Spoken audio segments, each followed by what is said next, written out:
야, 눈밭을, 와, 여기 도대체 어디야? 특히나 털이 하얀 고양이들은 일광욕에 대해서 이 수의사들이 주의사항으로 많이 강조를 합니다. I want to cut his egg. 오케이, we can cut his ball today. 안녕하세요, 미양철 김명철 수의사입니다. 방구석 전 세계 대감님 고양이 구경하라고 기획한 안 걷고 세계 속으로. 자, 첫 번째 국가는요, 독일 함부르크의 포뇨와 엘사.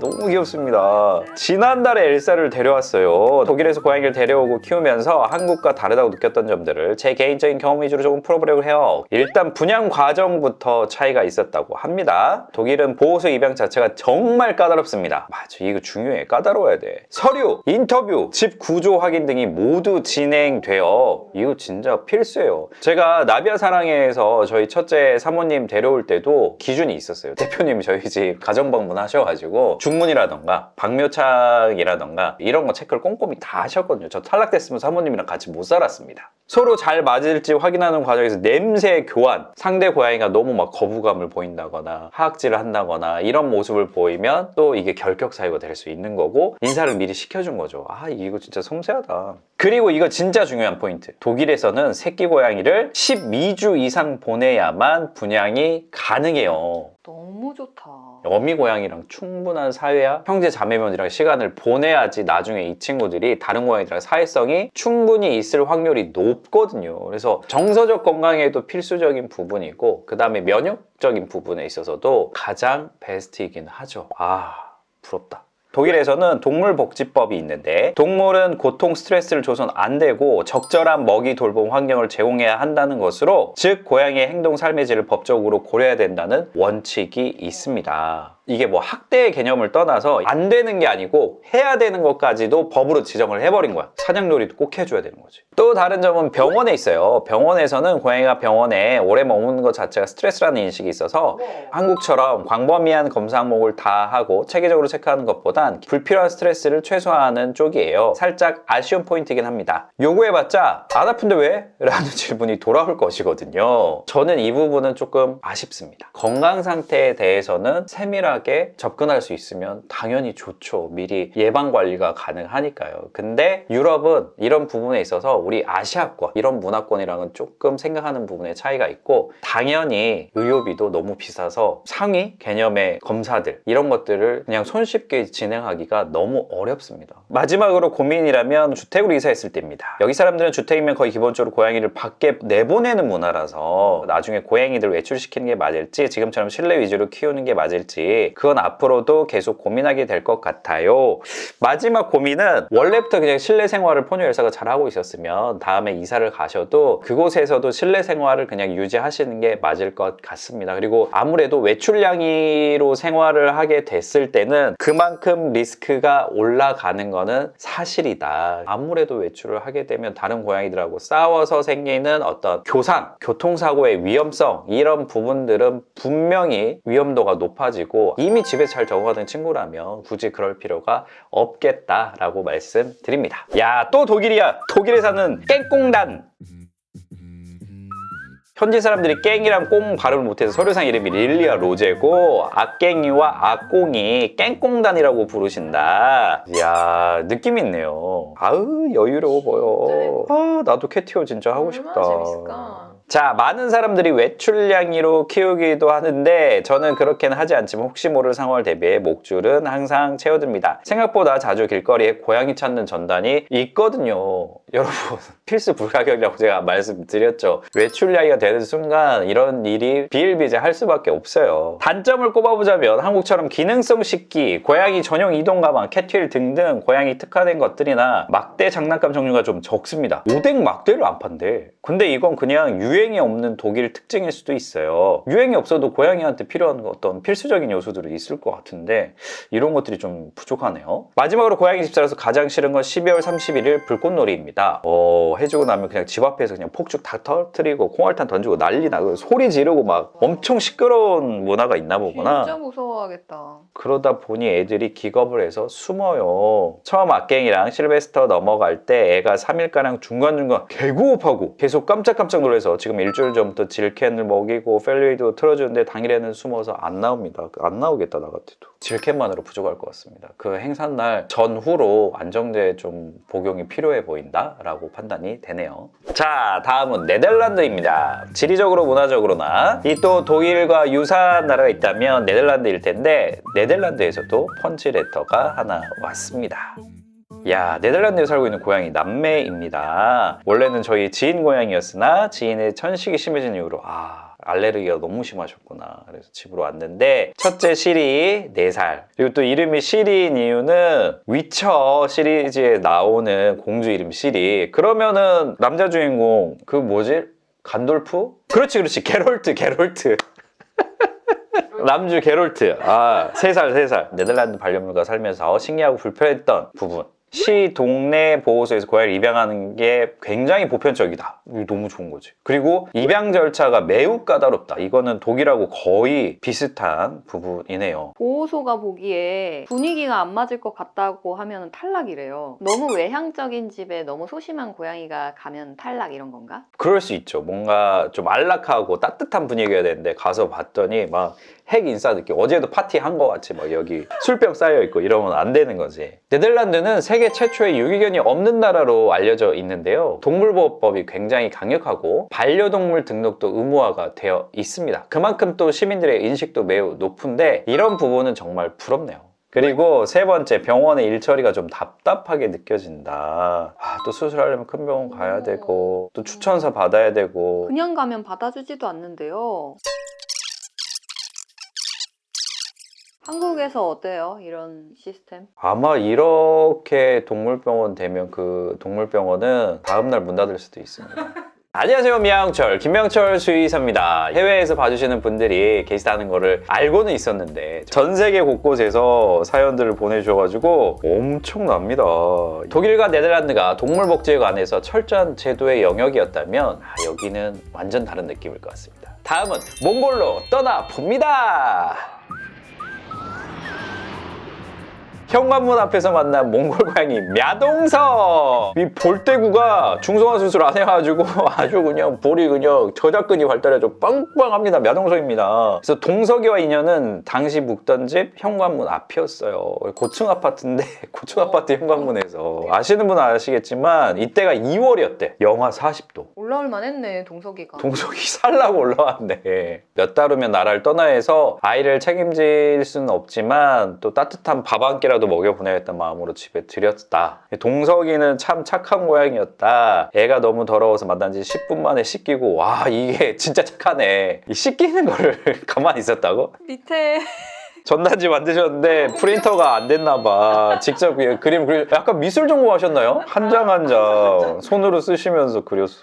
너무 귀엽다. 그래서 열흘 전부터 아파트 단지를 떠돌아다녔다라는 소식을 들으셨고 그래서 어차피 거둥님의 치료도 해주고 중성화도 시켜주고 주인도 찾아줘야 싶었죠. 그렇게 동석이와 2달 반을 함께 했습니다. 집 근처에 근데 동물병원이 있었어. 치료비도 저렴했고 서비스가 한국만큼 좋다고 말하기는 어렵지만 의사 간호사 선생님들은 무척 친절했어요. 길고양이를 구조했다고 하니 이거 진짜 약간 전 세계 공통이야. 약간 화장실도 빌려주고 가격 할인도 해주고 중성화가 그렇게 대중적이지 않았던 걸로 기억하는데 그래도 임보하는 동안 해줄 수 있는 거 다 해주고 싶었어요. 그래서 야 멘트 고급집니다. I want to cut his egg. 선생님 오케이 we can cut his ball today. 중성화 수술까지 잘 마무리하고 미묘입니다. 미묘. 그래서 다시 입양 원고를 올렸는데 입양 문의가 폭주했다. 아래는 입양자분께서 보내주신 사진인데 꽤 편안해 보이죠? 너무나 편안해 보입니다. 와, 동석이는 이분을 못 만났으면 아마 그 겨울을 났을지도 모르겠다. 마지막 이분께서 남겨주신 글이 너무 좋아요. 이제는 제 고양이가 아니고 제 고양이였던 적도 없는 동석이지만 참 각별한 기억이라 이렇게 냥냥펀치에도 한번 제보해 봅니다. 하지만 그 순간은 동석이도 지금의 보호자를 임시 보호자가 아니고 진짜 보호자라고 생각하지 않았을까 하는 생각이 듭니다. 모든 면에서 몽골과 정반대의 느낌인 나라도 있습니다. 바로 에콰도르입니다. 적도에서 만난 작은 고양이, 지구 반바퀴를 돌아 만난 순이를 소개합니다. 에콰도르는 스페인어로 적도란 뜻을 가진 남미의 작은 나라입니다. 외노자 생활 4개월 차에 접어들던 때 고양이 카페를 발견했어요. 길고양이 구조에 입양을 보내는 보호소 겸이래요. 거기서 제 인생을 바꿔버릴 고양이 한 마리가 등장합니다. 너무 예쁘다. 진짜 미묘다, 미묘. 와. 초면인데 무릎에 올라와서 30분 넘게 숙면. 입양 문의를 했지만 카페에서 키우는 고양이라 입양이 안 된다. 차라리 다행이라고 하고 출석 도장을 찍었습니다. 몇 달이 지나니까 카페 사장님도 진짜 좋은 분이다. 이 정도로 고양이를 사랑하면 데려가도 되겠다라고 생각을 하고 입양을 보내주셨네요. 한 생명을 책임진다는 무게에 비하면 갑작스러운 결정이었지만 마침 미아홍철 유튜브를 열심히 챙겨보던 때여서 초보 집사임에도 우당탕탕 어떻게든 잘 해나갈 수 있었어요. 고마워요 미아홍철의 냥냥펀치. 뿌듯합니다. 이런 거죠. 에콰도르에서 우리 순이를 위해서 제가 지금까지 유튜브 채널을 했던 것 같네요. 여기서는 외출량이 기본에 양치 안 시켜. 여행 가면 일주일 동안 그냥 밥 넉넉히 주면 돼. 약간 이런. 그래서 국가 차원에서 고부의 솔루션을 한번 받았으면 하는 마음이 있으시다. 고양이를 부탁해 같은 이런 반려묘를 어떻게 대하는지에 대한 영상들이 전 세계에 좀 알려졌으면 좋겠다. 이런 생각을 또 다시금 해보게 되네요. 또 이건 지리적 차이인데 제가 있던 에콰도르 수도인 키토는 해발 2800m 있는 도시예요. 적도라서 그야말로 직사광선으로 내리꽂아요. 순이가 항상 창가에서 햇빛 쬐고 낮잠 자는 걸 좋아해서 눈, 코, 입이 타거나 털에 안 좋은 건 아닐까 걱정이 많았어요. 실제로 에콰도르나 호주, 미국, 캘리포니아처럼 자외선이 강한 나라에서 특히나 털이 하얀 고양이들은 일광욕에 대해서 이 수의사들이 주의사항으로 많이 강조를 합니다. 왜냐면 흰 고양이들은 귀나 코, 눈꺼풀 주변에 멜라닌 색소가 좀 부족한 편인데 이 강한 자외선을 직접적으로 오랫동안 쬐게 되면 평평세포암, 그래서 피부암에 걸릴 확률이 높아져요. 뭐 우리나라야 그 정도로 걱정할 필요는 없겠지만 이렇게 직사광선이 강한 곳에 사시는 분들이라고 하면 오히려 좀 햇볕이 직사로 닿는 곳에 고양이가 좋아하는 애착 장소를 안 만드시는 게 필요할 수 있겠습니다. 그리고 2024년 1월 업무 계약이 끝나서 순이와 함께 한국으로. 순이는 태어나서 처음으로 눈을 봤겠네요. 에콰도르 카페냥이가 한국의 외동묘가 되다니. 진짜 감동 스토리다. 다음은 미국입니다. 사우디 태생 고양이 무함마드. 호두, 한국을 거쳐 지금은 미국에 살아요.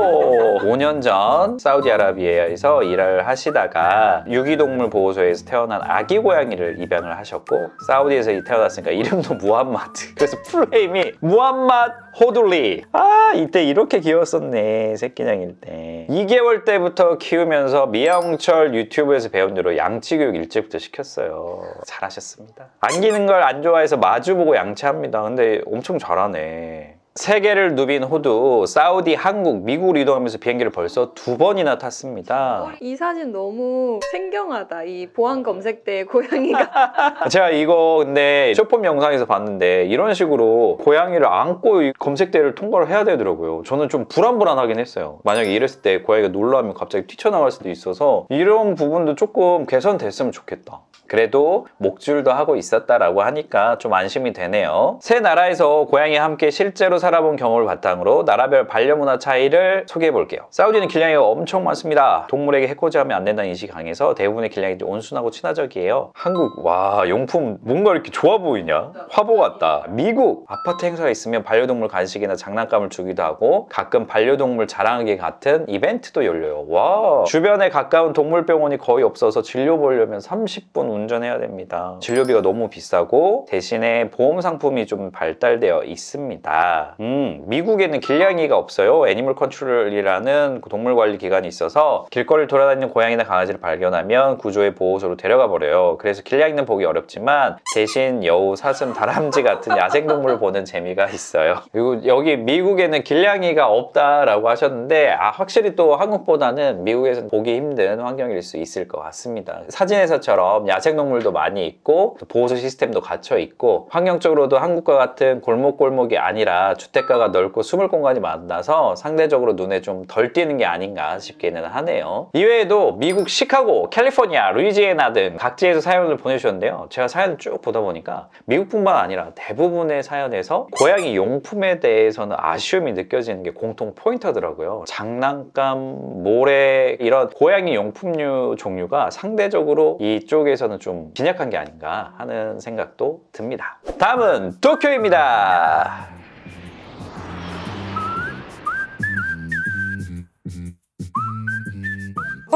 처음에 데려왔을 때 하찮고 귀엽다. 너무 조그만하다. 그래서 무럭무럭 자라서 추루 정도는 가볍게 강탈해주는 고양이가 되었답니다.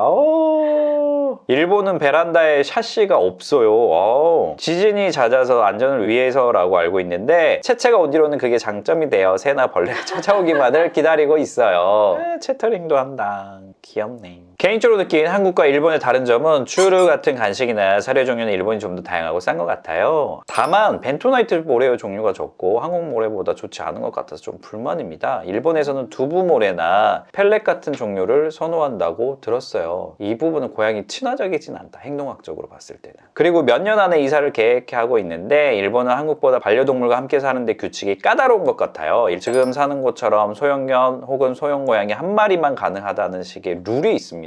기준이 있구나. 그리고 시키킹이라고 하는 보증금을 1, 2개월 집세만큼 지불해야 하는 경우도 있고요. 아무래도 이 소형평수의 주거 형태가 많다 보니까 이런 부분이 조금 더 엄격한가 싶기도 하네요. 그리고 워낙 다른 사람한테 피해를 입히거나 끼치는 거에 대해서 문화 자체가 그런 부분이 있잖아요. 그렇다 보니까 반려동물을 반려하는 데 있어서도 어떤 룰, 기준이 조금 명확하게 세워져 있는 부분인 것 같습니다. 다음은 대륙입니다. 상하이! 대륙의 고양이, 중국 상하이 출생 후추입니다.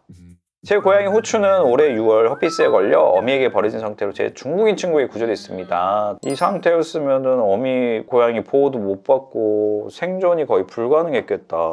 깨끗해졌어 근데. 인보 사흘 차인데도 벌써 사람의 손길이 느껴집니다. 후추는 중국 출생이지만 중국어를 무서워합니다. 제가 중국어로 전화하면 옆에서 유독 긴장한 모습으로 야옹야옹거리고 한국 친구들이 놀러오면 안 그러는데 중국 친구들이 놀러와서 중국말 하면 긴장이 습더라고요. 중국어가 가지고 있는 그 성조라거나 어떤 특정 이 높은 음들이 반복되는 거에 대해서 약간 불안감이 있을 수도 있겠다라는 생각이 들기는 하네요. 중국에서 후추를 키우면서 가장 만족스러운 거는 반려동물 보험제도가 잘 되어 있다. 34위안 7,000원만 내면 바로 보험 가입이 되고 진료 사진과 영수증만 첨부해서 제출하면 바로 다음날에 진료비 70%를 돌려받을 수 있을 정도로 보험 청구도 간단한 편입니다. 이 부분 대단한데? 그리고 테무의 나라답게 반려의료 용품 종류가 다양하고 가격도 매우 저렴합니다. 하지만 아쉬운 점은 상해 대부분의 집에 보일러가 없다는 점, 후추에게 한국의 뜨끈뜨끈한 보일러 맛을 보여주지 못한다는 것이 천추의 한이네요 라고 하셨습니다. 근데 또 중국이 이렇게 용품이 강할 수밖에 없는 게 대부분의 이 제조사, 공장들이 중국에서 많이 생산을 하다 보니까 아무래도 저렴하고 재미있는 용품류들이 많이 발달할 수 있었지 않나 라는 생각이 드네요. 자, 지금 앉은 자리에서 독일부터 네덜란드, 몽골, 에콰도르, 미국, 도쿄, 상하이까지 세계 투어를 했습니다. 이게 바로 공짜 여행이지 뭡니까? 아직 소개하지 못한 나라의 사연들도 있는데 궁금하신 대가님들은 민양펀 카페 오셔서 한 번씩 보고 가시면 좋을 것 같고요. 안 걷고 세계 속으로는 앞으로도 계속될 예정이니까요. 해외에 살고 계신 대가님들 많은 제보 부탁드리겠습니다. 다음 시간에 또 만나요. 안녕.